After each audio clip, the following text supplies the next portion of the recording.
नमस्कार, कशिश न्यूज के खास कार्यक्रम प्रदेश परिक्रमा में आप सभी का स्वागत। मैं राहुल ओझा आपके साथ। बिहार की धरती ने हमेशा धर्म की जो ध्वजा है वो अपनी ऊंचाई तक लेकर के गई है। आज हम ऐसे स्थल, ऐसे क्षेत्र में मौजूद हैं जो धर्मस्थली के रूप में यह जो धरती है वो जानी जाती है। जी हाँ, आज हम मौजूद हैं सारण के हरिहर क्षेत्र में, जहां पर सोनपुर का मेला लगता है, जहां गज और ग्राह की लड़ाई हुई थी, जहां पर शिव और विष्णु का जो संगम है वो है, और साथ ही साथ यहाँ पर गंगा, गंडक, नारायणी और इन तमाम नदियों का जो संगम है। तो कई इतिहास समेटे हुए यह हरिहर क्षेत्र जहाँ पर आज हम मौजूद हैं, और इस क्षेत्र में और इस धरती के जरिए हम आपको दिखाएंगे कि किस तरीके से यहाँ पर कहाँ गजग्राह की लड़ाई हुई थी, और किस तरीके से जो यहाँ पर बाबा हरिहर नाथ का मंदिर है उसका भी हम दर्शन कराने वाले हैं आपको। तो कहीं ना कहीं कह सकते हैं कई जो इतिहास है और कई समृद्ध इतिहास संस्कृति समेटे हुए यह सारण का जो क्षेत्र है, हरिहर नाथ का जो क्षेत्र है, जहां पर सोनपुर मेला लगता है। सोनपुर मेला के बारे में आप सभी जानते हैं, जो विश्व प्रसिद्ध मेला है, एशिया का सबसे बड़ा पशु मेला जो है वो यहीं पर लगता है, और दूर दूर से जगहों से जो लोग हैं वो यहाँ पर पहुंचते हैं, और इस पर्यटन स्थल के रूप में भी इसका जो विकास है वो लगातार हो रहा है। और बिहार सरकार की भी लगातार कोशिश है कि जब भी सोनपुर का मेला लगता है तो इस पर्यटन स्थल का जो बढ़ावा है वो कैसे दिया जाए, और कई जो खास कार्यक्रम है उसका आयोजन किया जाता है, जहां पर कई नामी गिरामी जो चेहरे हैं वो भी यहाँ पर पहुंचते हैं। तो चलिए हम आपको इस हरिहर क्षेत्र का और उन जगहों का दर्शन कराएंगे जो अपने आप में कई इतिहास और कई जो आयाम है वो समेटे हुए हैं। चलिए आपको लिए चलते हैं। तो बाबा हरिहर नाथ के प्रांगण में हम मौजूद हैं, और इस मंदिर का जो गर्भगृह है वहां हम चलते हैं और वहां दर्शन करते हैं, जहां हरि और हर यानी कि विष्णु और शिव दोनों के जो दर्शन है वो आपको हम कराएंगे। और साथ ही पौराणिक मान्यता क्या है, कितना खास है यह मंदिर और क्या इसकी महत्ता है, उन तमाम चीज़ों पर बातचीत करेंगे और उन चीज़ों को समझने की कोशिश करेंगे। तो चलिए सीधे अब गर्भगृह चलते हैं, जहां इसकी खासियत को जानते और समझते हैं। तो गर्भगृह में हम प्रवेश कर चुके हैं, और यहाँ की तस्वीर जो है वो आपको दिखाना चाहेंगे कि किस तरीके से इसकी जो छटा है वो नजर आ रही है, और जो शिव भक्ति विष्णु भक्ति का एक संगम है वो आपको यहाँ पर देखने को मिलेगा। और इस शिवलिंग की भी अपनी खासियत है, और शिव के साथ साथ यहाँ पर विष्णु जो है वो भी विराजते हैं। और बाबा हरिहर नाथ का यह मंदिर माना जाता है कि जो भी अपनी मुरादें भक्त यहाँ आकर मांगते हैं वो मुरादें ज़रूर पूरी होती है। और तो देखिए किस तरीके से मंत्रोच्चारण के साथ जो पंडित पुरोहित हैं वो पूजा अर्चना करते हुए नजर आ रहे हैं, और दूर दूर से यहाँ से लोगों का जो आना है वो होता है, और यहाँ पर आकर के अपने आप को धन्य महसूस करते हैं। तो ये तस्वीर हम आपको दिखा रहे हैं, और ये जो तस्वीर है वो भगवान विष्णु की तस्वीर और इस मंदिर के गर्भगृह की जो तस्वीर है वो हम आपको दिखा रहे हैं। और साथ ही किसी भी मंदिर के पंडित पुरोहित की जो भूमिका है वो काफ़ी अहम हो जाती है। तो हम बातचीत करेंगे इन्हीं से, जो हमारे साथ पंडित पुरोहित मौजूद हैं, और इनसे हम बातचीत करते हैं कि किस तरीके से इस मंदिर की खासियत है और गर्भगृह के अंदर की क्या मान्यता जो है वो ये है। जिस तरीके से हम मंदिर के गर्भगृह में मौजूद हैं, क्या खासियत है, कितनी महत्ता है इस मंदिर की, और क्या ख़ास जो है वो इस मंदिर को और बनाती है? सबसे पहले आप काशिश न्यूज़ परिवार को बाबा हरिहर नाथ का कोट से आशीर्वाद शुभकामना देते हुए, कि पद्म पुराण के अनुसार गंगा गंडक्योर्थ मध्य क्षेत्रम हरिहरात्मकम तत्र स्नत्वा जलम पित्वा नरो नारायणो भवेत्। गंगा और गंडकी के संगम स्थल पर ये क्षेत्र बसा हुआ है, जिसका नाम हरिहर क्षेत्र के नाम से जाना जाता है। चूँकि यहाँ की विशेषता ये है कि एक ही शिवलिंग में हरि और हर, हरिहरात्मक शिवलिंग है। एक ही छत के नीचे उसी शिवलिंग में अर्ध भाग में विष्णु और अर्ध भाग में शिव विराजते हैं। ऐसी भी मान्यता है कि समन्वय के प्रतीक हरिहरात्मक स्वरूप में यहाँ पर हरिहर नाथ विराजते हैं, जो हजारों हजार की संख्या में, लाखों की संख्या में श्रद्धालु भक्त आते हैं, उनकी सभी कामनाएं पूर्ण होती है। और विशेष रूप से कार्तिक पूर्णिमा के शुभ अवसर पर जो ये 1 महीने का मेले का आयोजन होता है, हरिहर क्षेत्र मेला, उस समय लाखों श्रद्धालु दूर दूर से पर्यटक लोग आते हैं, और पवित्र नारायणी, यहाँ से कुछ ही दूरी पर नारायणी गंडकी नदी वहाँ से बहती हैं, उसमें लोग श्रद्धालु स्नान करते हैं, वहाँ से पवित्र जल लेकर के हरिहर नाथ का जलाभिषेक करते हैं। और भी कई जो मान्यता है गजग्राह को लेकर के, और कहा यह भी चाहता है कि श्री राम भी पहुँचे थे, तो उन चीज़ों की कैसी मान्यता है और क्या इसकी महत्ता है? यहाँ गजेंद्र मोक्ष धाम भी इस क्षेत्र को बोलते हैं, हरिहर क्षेत्र गजेंद्र मोक्ष धाम। तो हरिहर नाथ की स्थापना का एक बहुत बड़ा आख्यान है, चूँकि ये काल्पनिक शिवलिंग नहीं है। विष्णु और शिव की स्थापना ब्रह्मा ने किया था। आज से 14,000 वर्ष पहले इनकी स्थापना हुई थी। उस समय से हरिहर यहाँ पर विराजते हैं। और गजेंद्र मोक्ष की कथा श्रीमद् भागवत पुराण में वर्णन मिलता है, तो उसमें एक सरोवर की चर्चा आती है। तो श्रीमद् भागवत महापुराण के अनुसार वो सरोवर नेपाल में पड़ता है, जहाँ से नारायणी गंडकी की उद्गम स्थली है, जहाँ से नारायणी चली हैं। वहीं एक सरोवर की चर्चा, उस सरोवर में गज और ग्राह की लड़ाई हुई थी और लड़ते लड़ते वो लड़ाई 1000 वर्ष तक चली थी। लेकिन जब तक गजेंद्र को बल था तब तक वो लड़ता रहा। जब बल उसका क्षीण होता चला गया और ग्राह का बल जो है बढ़ता चला गया, तब तक कुछ समय व्यतीत करते करते लड़ते लड़ते यहाँ पर हरिहर क्षेत्र में वो चला आया। यहाँ पर गजेंद्र ने भगवान को स्मरण किया है कि हे प्रभु राख शरण अब तो जीवन हारे।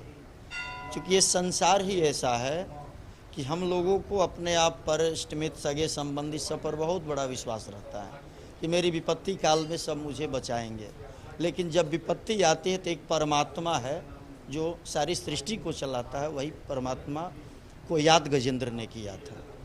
चूँकि वो तो देखा नहीं था कि परमात्मा का स्वरूप क्या है, लंबा है, चौड़ा है, गोरा है, सांवला है, लेकिन उसने कहा कि जो सारी सृष्टि को संचालित करता है, जो विपत्तियों से छुड़ाता है, वही परमात्मा मुझे आकर के बचा ले। तब भगवान नारायण गरुड़ पर आरूढ़ होकर के यहाँ पर आते हैं और ग्राह को चक्र सुदर्शन से मार करके गजेंद्र को इस जाल से छुड़ाते हैं। तो गजेंद्र मोक्ष धाम है, गजेंद्र मोक्ष धाम इसको बोलते हैं।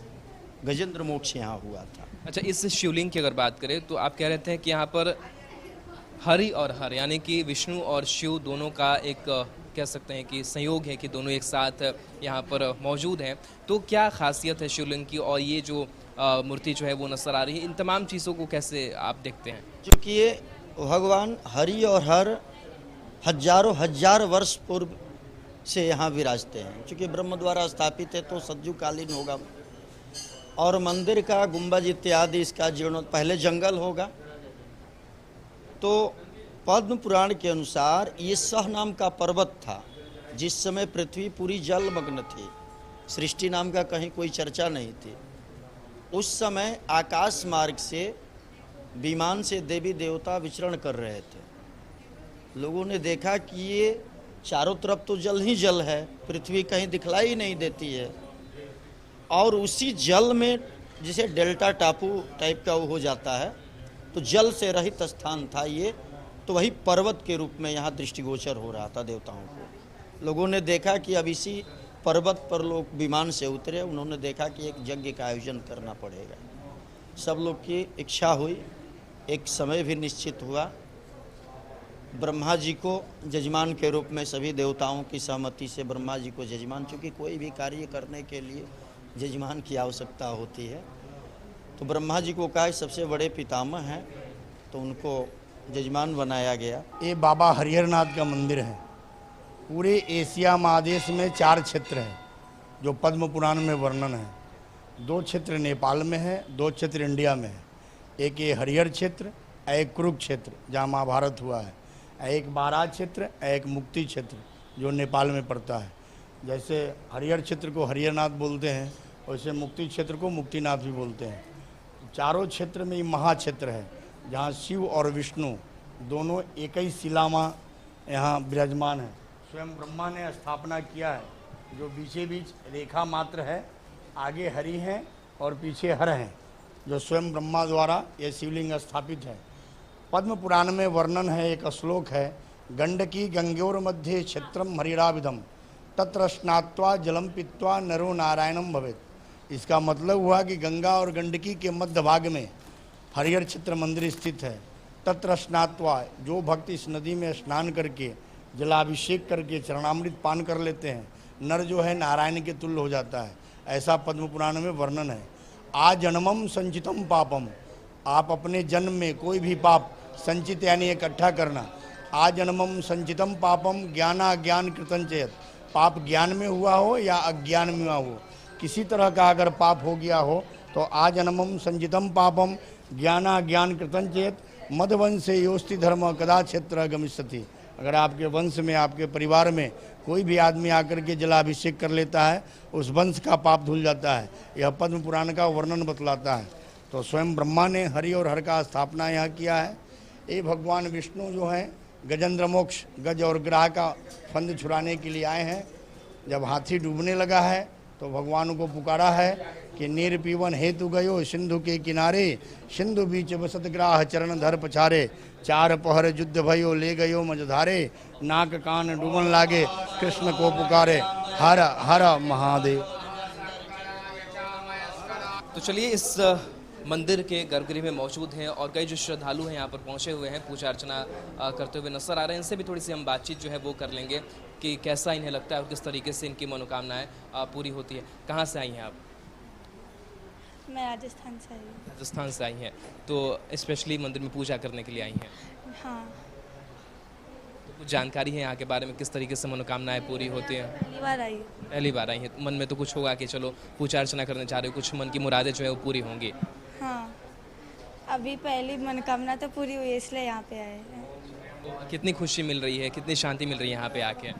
यहाँ के बहुत अच्छा लग रहा है। हम लोग हमारी इच्छा थी यहाँ आने की और फाइनली पूरी हुई है। काफ़ी टाइम से सोच रहे थे और अब जाके आ पाए हैं। तो बहुत अच्छा लग रहा है, बहुत शांति मिल रही है मन को। चलिए, तो बहुत शांति मिल रही है। और भी कई जो लोग हैं वो यहाँ पर मौजूद हैं, उनसे भी बातचीत करते हैं। आप कहाँ से आए हैं? हम नज़दीकी हाजीपुर से आए हुए हैं। अच्छा, हाजीपुर से आए। तो क्या लगता है कितनी मंदिर की महत्ता है और यहाँ आकर के कैसा लगता है? मंदिर की बहुत महत्ता है क्योंकि आज मेरी माता का मैरिज एनिवर्सरी है, माता पिता का, तो इसलिए हम लोग दर्शन करने आए हैं माँ के साथ। मनोकामनाएं पूरी होती हैं यहाँ आके? कामना जरूर पूरी होती है। बहुत फेमस मंदिर है, तो हर कुछ मन में आपकी जो इच्छा है वो जरूर पूरी होती है। चलिए, बिल्कुल। तो हमने देखा कि किस तरीके से काफ़ी संख्या में जो लोग यहाँ पर आए हुए हैं। आप भी यहाँ पर पहुँचे हुए, कहाँ से आए हैं आप? हम सिटी से आए हैं। सिटी से, पटना सिटी से? सिटी बेलवड़ा गए। यहाँ से आए हुए हैं। तो कैसा लग रहा है यहाँ पर आकर के? और यहाँ पर आके सर शांति मिलता है, शांति मिलता है बस। परिवार के साथ? हाँ, माँ के साथ आए हुए। बाबा के मंदिर में पहुँचे हुए हैं, कैसा लग रहा है यहाँ बहुत अच्छा लग रहा है, के? महाकाल के दरबार में है। परिवार के साथ आए हैं? हाँ, तो मैम, आप कहाँ से आई हुई हैं? हाजीपुर से आए हैं। कैसा लगता है यहाँ पर आकर के, मन की मनोकामना? लगता है बहुत सुकून लगता है यहाँ आकर के, अच्छा लगता है। तो कब कब आना हो जाता है? बस जब मन के आ जाते हैं। जब मन की हाँ, आ जाते हैं। जब बाबा के बुलावा आता है तो आ ही जाते हैं। अच्छा लगता है आकर के। बहुत ही मन को शांति मिलता है यहाँ पे आने पे। हम लोग बराबर आते रहते हैं, बाबा के दिया से बहुत ही सुकून मिलता है यहाँ पे आने से। आप कहाँ से आए हैं सर? हम लोकल हैं, सोनपुर से। तो कब कब आना होता है, मतलब स्पेशली कभी किसी खास मौके पे आना होता है या फिर? मतलब लगभग जब समय मिलता है आ जाते हैं, लेकिन सोमवार के सोमवार जो है ना विशेष यहाँ रहता है, काफ़ी भीड़ रहता है, लोग दूर दूर से भी आते हैं, काफ़ी जो सो बाबा की कृपा रहती है। जी एकदम। जो सो यहाँ बहुत जो पुराने से जो सो 340 साल से जो आते हैं सो बस आते हैं, कंटिन्यू करते हैं। हमने बातचीत की यहाँ पर श्रद्धालुओं से भी, किस तरीके से वो आए हुए हैं और यहाँ पर आकर के उन्हें मनोकामनाएं जो है वो उनकी यहाँ पर पूरी होती है। और वो तस्वीर हम आपको दिखा रहे हैं कि किस तरीके से यह पूजा अर्चना है लोग करते हुए नजर आ रहे हैं। बाबा के दरबार में आए हैं जहाँ पर हरि और हर यानी कि विष्णु और शिव आपको एक साथ मिल जाएंगे। तो एक ब्रेक का वक्त हो चला है फिलहाल, तुरंत वापस आते हैं। तो चलिए, अब हम आपको बाबा के एक ऐसे भक्त से मिलाते हैं जो सबसे पहले कह सकते हैं कि सुबह के वक्त में जो मुहूर्त होता है, 4 बजे का वक्त होता है, उसमें वो मंदिर पहुंचते हैं और मंदिर पहुंचकर सबसे पहले पूजा अर्चना जलार्पण में लग जाते हैं।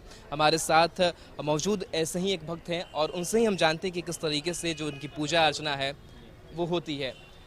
4 बजे सुबह भोर में आरती के समय होते हुए हम यहाँ आके पूजा करते हैं। जो सभी भक्त लोग लाइन लगे रहते हैं।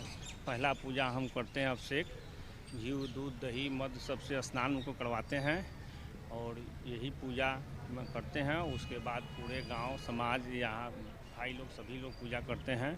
और अरविंद भैया जो हमारे हैं यही हमको भक्त बनाए हैं, कि तू बाबा के पूजो। मैं पढ़ा लिखा भी व्यक्ति नहीं है, मगर बाबा के पास से जब पूजा शुरू से करने लगे, दुनिया के सारा चीज़ बाबा हमको दे दिए हुए हैं। यहाँ जो भी मांगते हैं हमारा पूरा होता है। और हम ज़्यादा विशेष क्या कहें, बाबा का, हरिहर नाथ बाबा का कृपा है हम पर कि हम पूजा करते हैं। सभी काम मेरा बाबा करवाते हैं।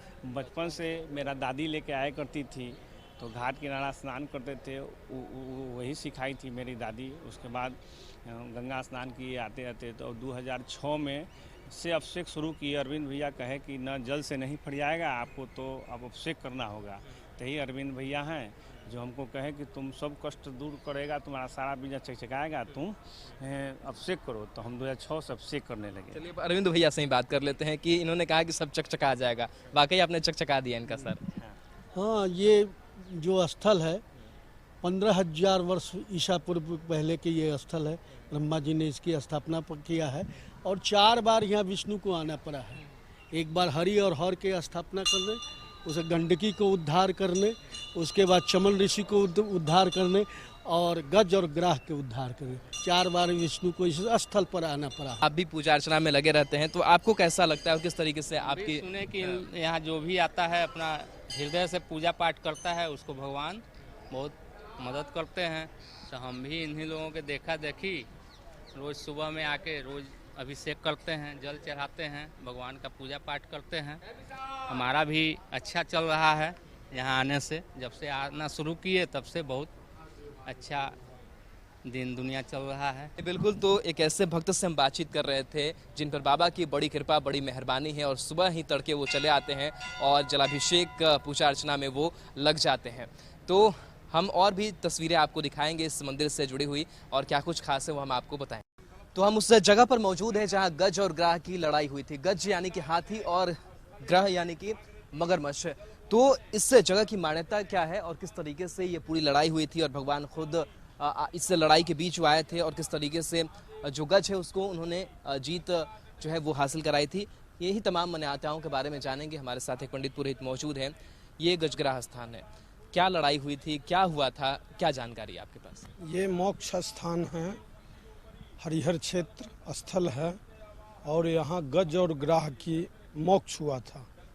जो स्वयं श्री कृष्ण द्वापर में आए थे, कृष्णावतार में गज को बचाए थे, ग्राह को उबारे थे, जिसमें श्लोक दिया हुआ है, हे गोविंद राखो शरण अब तो जीवन हारे, नीर पीवन हेतु गयो सिंधु के किनारे, सिंधु बीच बसत ग्राह चरण धरी पछारे, 4 पहर युद्ध भयो ले गयो मजदारे, नाक कान डूबन लगे श्री कृष्ण को पुकारे, द्वारिका में शब्द भयो शोर भयो भारे, शंख चक्र पदम गदा गरुड़ पर संहारे, ग्राह को मार कर गज को उबारे, हे गोविंद राखो शरण अब तो जीवन हारे। तो ये युद्ध शुरू हुआ था सिंधु घाटी से, नेपाल से, और यहाँ अंत हुआ था। ग्राह गज और जब हार गए गज महाराज, तब भगवान कृष्ण को पुकारे हैं और कहे हैं कि हे प्रभु अब मेरा रक्षा कीजिए। तब भगवान श्री कृष्ण आए हैं और अपने चक्र सुदर्शन से ग्राह को मारकर गज को उबारे हैं। यही ये मोक्ष स्थान है जो पूरे विश्व विख्यात गजेंद्र मोक्ष हरिहर क्षेत्र के नाम से इसे जाना जाता है। धर्म स्थान, तीर्थ यात्री लोग भी सब कोई जानते हैं। यहाँ बगल में एक मंदिर भी है, प्रतिमा बना हुआ है भगवान विष्णु का, गजग्राह का स्थान भी है, और वो सामने कोनहारा घाट है, उस पार लगाया गया था। तो भगवान से ये भी सवाल हुआ था कि हे प्रभु, हे नारायण, गज हारा कि ग्राह हारा। भगवान कहें कि न गज हारा न ग्राह हारा, इसलिए नाम उस पार का कोनहारा पड़ा, क्योंकि ये तो संगम स्थान था। इधर से गंगा की धारा थी, इधर से नारायणी की धारा थी, उत्तर दिशा से दक्षिण दिशा नारायणी बहती है और पश्चिम से पूरब गंगा आती है।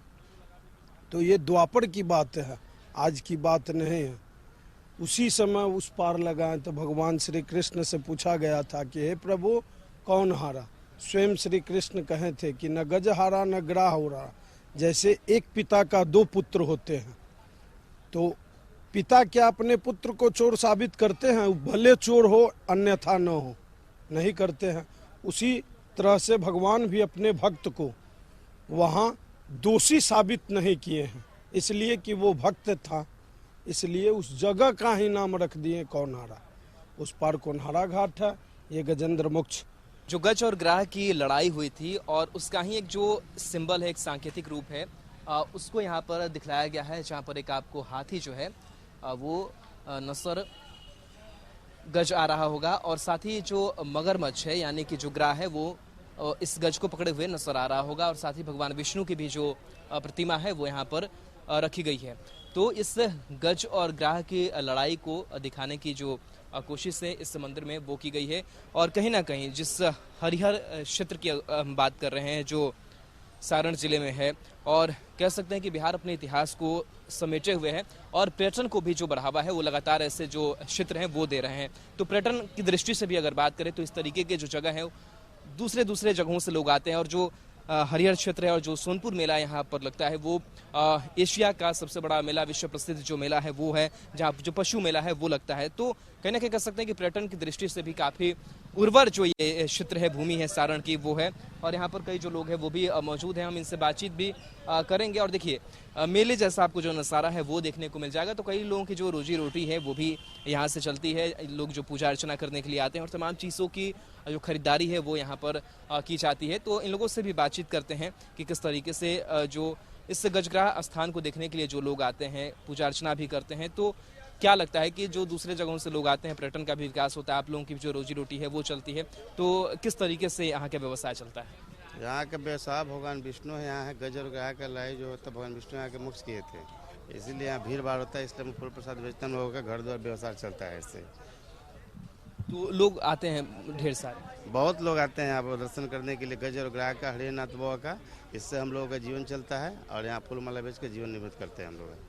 चलिए बिल्कुल, तो हमने देखी तस्वीर की किस तरीके से जो लोगों की रोजी रोटी है वो भी यहाँ से चलती है और यहाँ पर और भी कई लोग हैं। गज और ग्राह का यह स्थल है, कितना खास है ये? बहुत पुराना मंदिर है ये, जो है 100 से ऊपर पुराना मंदिर है ये। गज मोक्ष हरिहर क्षेत्र, गज उधार द्वारकाधीश।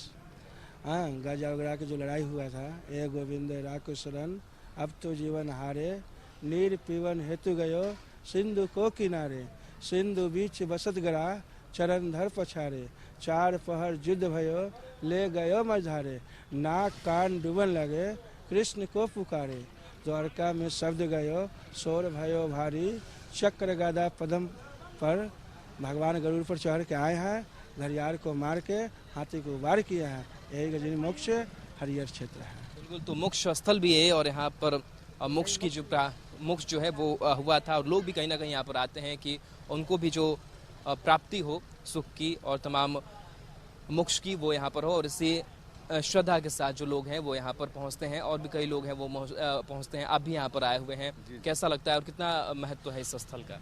बहुत बड़ा महत्व है, ये हम लोग के पूर्वजों से लेकर के पुरानी काल से ये कथा इनका है और आस्था भी इतना ज़्यादा है कि लोग अपने बच्चे के जन्म के लिए यहाँ मांग लेना, मुंडन के लिए मांग लेना, इन पर इतना विश्वास है, आस्था है कि यहाँ सालों भर जो पूजा पाठ होते रहता है और काफ़ी भीड़ लगता है और अपने वैशाली जिला का गौरवान्वित सबसे स्थल है ये।